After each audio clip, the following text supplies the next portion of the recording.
Calaroga Shark Media.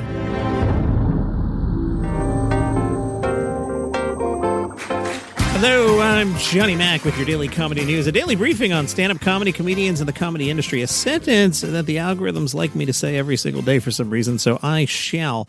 You know, doing this show is kind of like pitching a baseball game, and today was one of those days that 10 minutes ago I thought I had nothing, and then I'm like, let me see if I could stir it up with this Birbiglia, Mulaney, Gianmarco Soresi thing. In case you missed it, go back to the February 10th episode where I played some clips. John Mulaney was on Mike Birbiglia's podcast. Birbiglia floated an idea that perhaps, possibly, maybe there's a comedian who was ripping off John Mulaney's act. Then I played a separate clip in which Gianmarco Soresi thought they were referring to him. It is unclear who they were referring to. Anyway, so I went on Reddit, and people think it might be a guy named Mike Feeney. Now, I was unfamiliar with Mike Feeney half an hour ago, but I pulled some clips. I'm going to play you 3 clips here, and I'll let you be the jury. And I'm trying to make the clips relatively even. So the clips from Feeney and Gianmarco are on Jimmy Fallon's Tonight Show. I couldn't find John Mulaney on the Tonight Show. I did find a Conan clip that was too far back, and I didn't want to play anything current because these days there's Mulaney mania. He could just walk up on stage and say, hello, and he'll get a big, did I just rip off John Mulaney? Oh, well, Birbig is going to be mad at me. I've told you this before. The secret to a half-assed John Mulaney is you have to do the B-52's Fred Schneider going big as a whale, and that's how you get into your Mulaney. It's just in the sing-songness. I mean, it's a half-assed Mulaney, but maybe I'm stealing from John Mulaney. I digress. So the Feeney and the Gianmarco are from The Tonight Show, and I've pulled a clip of John Mulaney on HBO's Night of Too Many Stars. This clip is John Mulaney from 8 years ago, which I think is before Mulaney Mania. I've tried to make all the clips around a minute 10. I've tried to include the intro so you hear the comedian getting into it, and then around minute 10 we'll get out of the clips. But first up, from 8 years ago, here's John Mulaney. I'm John Mulaney, finally a name on this show. I had a great day. I hope you're all well. I'm flattered to be here. I was walking downtown today. I was on West 12th Street. I was downtown. I was walking towards this guy. He's walking towards me. He's on his cell phone. We're both downtown. We're on West 12th. As he walks past me, I hear him say, no, I can't meet right now. I'm way uptown. And then he looked at me and he winked and he kept walking. That guy should be declared mayor of New York City. I don't care if he's had a scandal, automatic mayor, and he probably has, if that's how he conducts himself on a day-to-day basis. If he's lying about his whereabouts at 2 o'clock on a Saturday while I high-fiving random guys on the street. I was glad I noticed him. I normally don't notice people. I zone out constantly. Have you ever zoned out for a few minutes? I've been zoned out since 2014. I just, all day long, I wander into traffic, walking like Charlie Chaplin, listening to a podcast while thinking about a different podcast. Next up, a 3-year-old clip from The Tonight Show starring Jimmy Fallon. Comedian Mike Feeney takes the stage wearing a suit, and again, John Mulaney known for wearing a suit. Right now I'm looking at a picture of George Carlin performing in a suit in the 60s. Is John Mulaney stealing from George Carlin? Obviously he is. Get your own wardrobe, buddy. Anyway, Mike Feeney, here you go. Oh my gosh. Thank you so much, everybody. Wow, I appreciate that. Exciting news. I just celebrated 7 years of marriage with my wife. Yeah. We've been married 7 years. We've been dating a total of 17 years, though. Yeah, I know. I had to make sure. And if I'm being honest, she's one of my favorite people right now. But when you're in a relationship that long, a lot of times after shows from men, they'll come up to me and they'll be like, 17 years. I mean, my God, it must have gotten so stale in the bedroom by now, right? And every time I have to explain to them, I'm like, no, it hasn't gotten stale. It's gotten efficient. That's how I would... Yeah, like our sex life is like going to a Billy Joel concert at this point, you know? We're just playing the hits, no new stuff, everybody's happy. You know?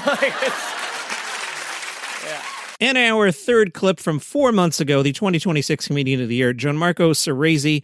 He's not wearing a suit. He's wearing a pretty loose shirt. It's a little wrinkled, actually.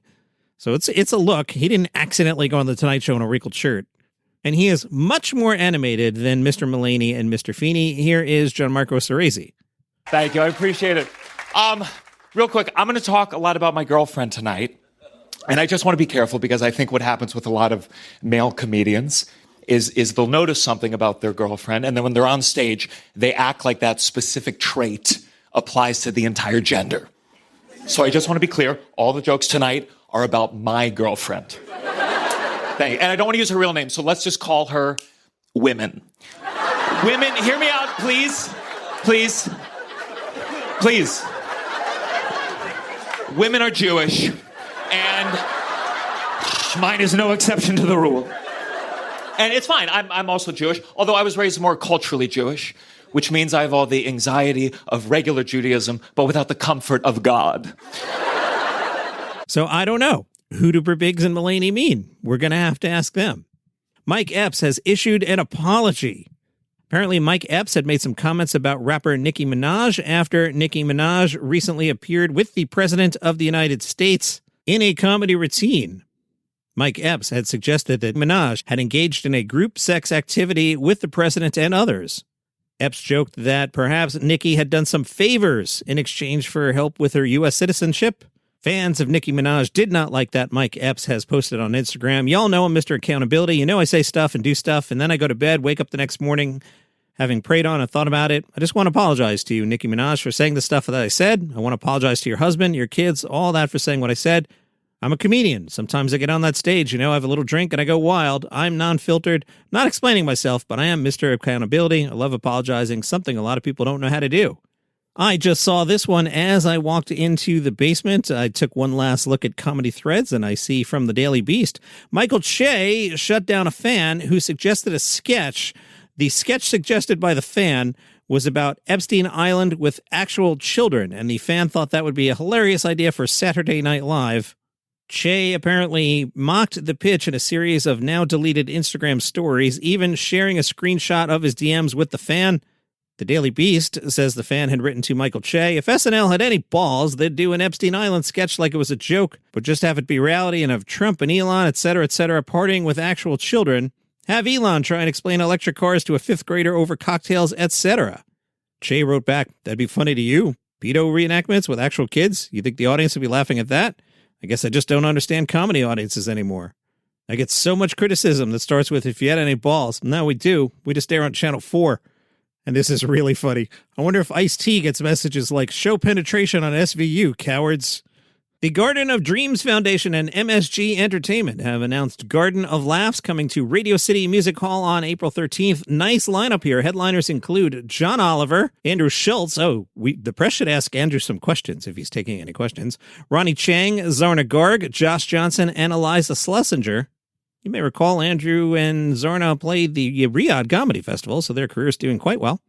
Steve Sharippa of Sopranos fame will return as the host. I know Steve, worked with him on the Wise Guy show at Sirius, a really good guy. Drove around Vegas with him one day and had a nice time out. Steve said the Garden of Dreams Foundation has impacted the lives of hundreds of thousands of young people and their families in the tri-state area over the last 20 years, and it's incredible events like Garden of Laughs that help make that possible. That dude's a pro and awesome to work with. Got a lot of New York City stuff today. If you're on the subway and you're like, is that Ronny Chieng? It is Ronny Chieng. He is the latest entertainer to lend his voice to public service announcements for the New York City subway. Now, see, I'm old school. I grew up in Queens, New York City. When I get on the train and they have these like pre-recorded announcements that are crystal clear, like, boom, next stop, Times Square. I'm like, as the kids say, GTFO. Back in the day when Johnny Mac was a young lad listening to Howard Stern on a Walkman, the announcement sounded like this. And you dealt with it. And that's how it was. And there was graffiti everywhere. Oh, sorry. I almost ripped off John Mulaney there. Sorry. I'm entertaining myself. Ronny Chieng affects a frustrated voice as he reprimands riders for various subway faux pas. One message says, can you please move into the train so other people can get on? Thank you, courtesy counts. Now, I have found myself on threads. I'm in some sort of New York City conversation about who's a real New Yorker and newbies asking for advice from real New Yorkers. Listen to me. I'm not moving in. If you're from New York City, you understand, and you're like, of course I'm not moving in. People are like, why is this jerk not moving in? Here's why I'm not moving in. Because I have my own space. Welcome to New York City. If you can't handle it, go somewhere else. I'm getting on, and the second I get on, I'm turning sideways, and I'm leaning against the metal railing. When the doors close, I'm leaning against the door. I have space. I'm not standing in the middle holding onto a railing. If you want to give me a seat, I'll sit down. I'll get out of the door, but I'm not standing in the middle. I'm blocking the door. More advice from Ronny Chieng, the PA announcer. Unless it's old school hip hop, nobody wants to hear your music or your phone call. Put your headphones on. Oh boy, and the people at the airports with the TikTok videos, yeah, they got to stop too. Ronny Chieng said he was honored to record the new messages and then said, wait, does that mean I work for the MTA now? New Yorker Pete Davidson. He's got that TV show that the delusional people at Netflix think it's a podcast. It's not a podcast, it's a TV show, and the union might have some questions for you people. Pete was having a conversation on his inexpensive television show with Machine Gun Kelly. We learned Pete Davidson's happy place. He said, mine was this deli that's near my house. It's not the best deli in the world. It's just clean. It's like really clean. And you feel really good about buying produce and like meats from there. Now you're like, what's it called? Well, eventually Pete Davidson revealed the place is called Bagels R Us in Great Kills. Pete says it's phenomenal. While you're in New York City taking the subway, block the doors.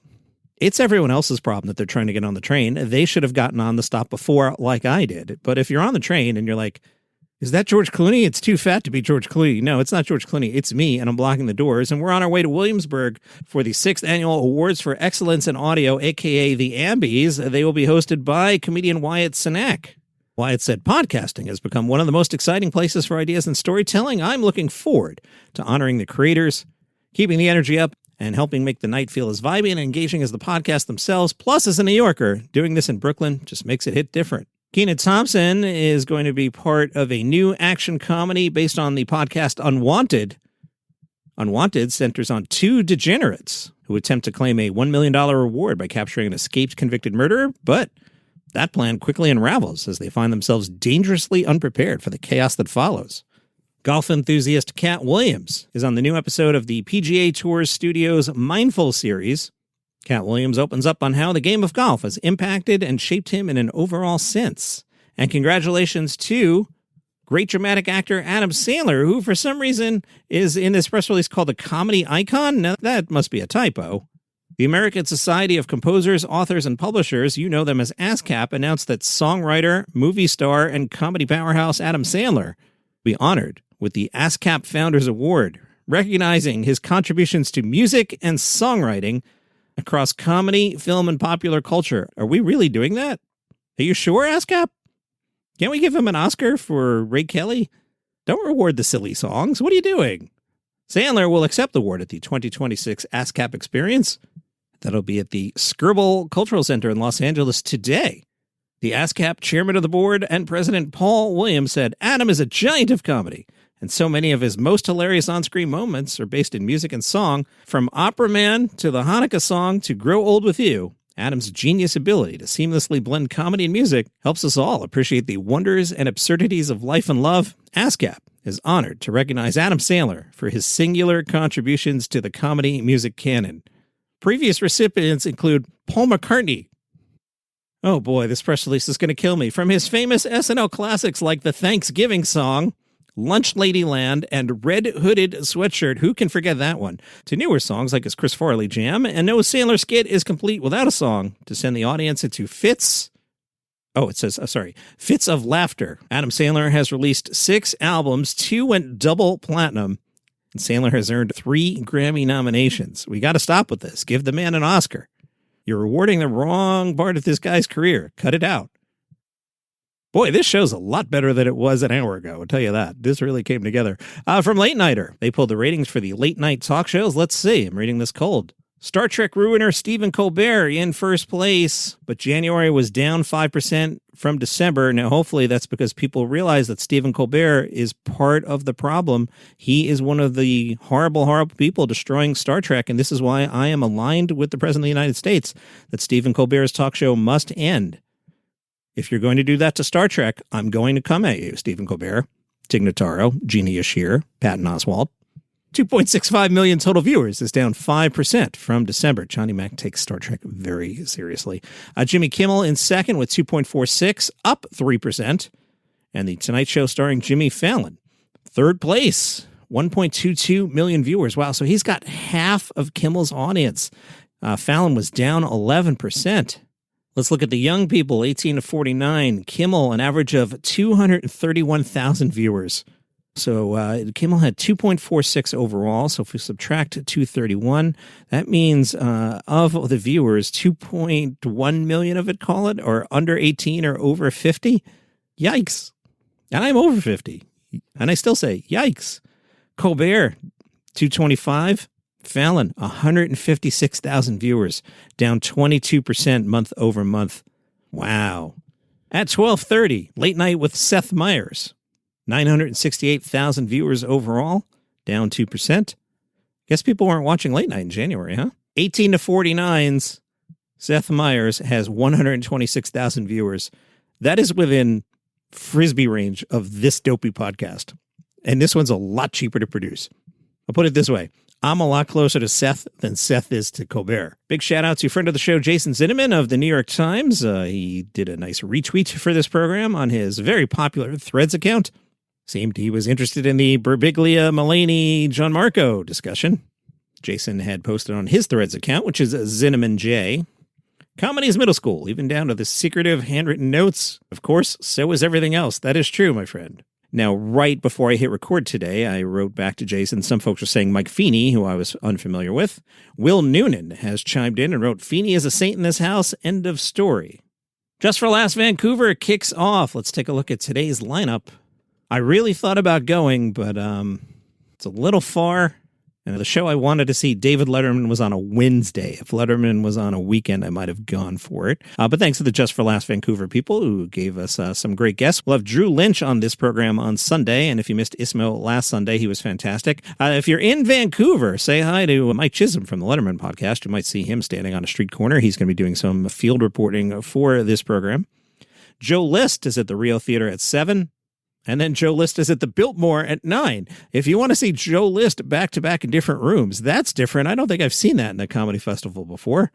Ed Gamble is at the Rio at 9. Okay, so we're just getting started. I guess if we were at the festival tonight, I would just stay at the Rio, and I would see Joe List, and then I would see Ed Gamble, which would be actually a really good night of comedy. Today is Thursday, so it's the final day of voting for this week's Comedy Survivor. I haven't been on the Facebook group yet to see what was going on, but last time I checked, there were a lot of single votes. I think this week's game is wide open. If you're new to all this, we put 16 comedians on Comedy Island, and we're playing Comedy Survivor, a legally distinct parody of whatever you think we're parodying. It's legally distinct, totally different. Did I mention it's a parody? So what you do is you go to the Facebook group, Daily Comedy News Podcast Group. You'll see a drawing of me and Jay Leno there, and then there's a thread, and it'll tell you who's still on the island and who you can vote off, and I'll share the results on Monday. Congratulations to Adam Ernest Pickard. Or is it Pickard? He doesn't spell it like the Starfleet captain. He spells it Pickard, so maybe it's Pickard. Anyway, he is the captain of puns. He's 22 years old, and he won the UK Pun Championship show with this pun. The song Greensleeves was composed by Henry VIII.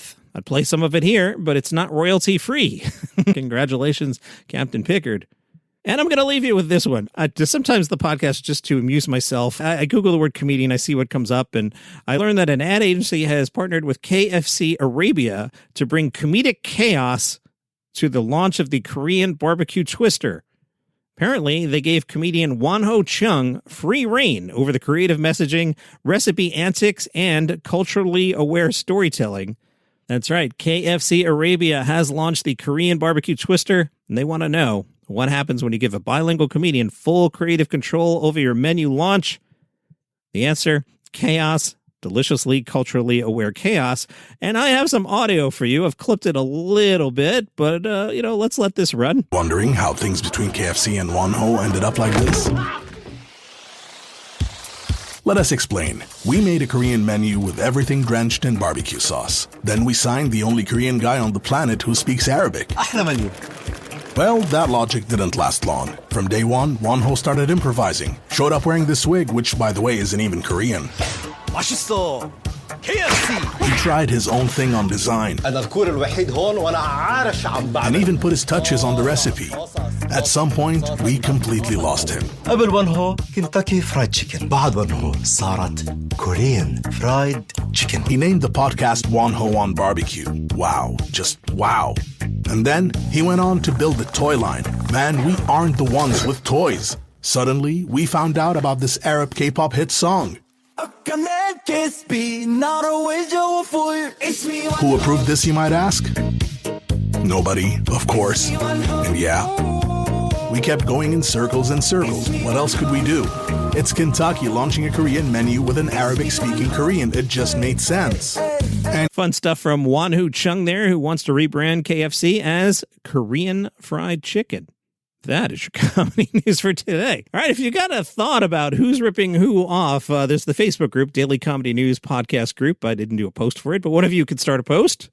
You're allowed to talk about things on your own, but I'd be curious who everyone thinks is ripping someone off. All right, I'll see you tomorrow.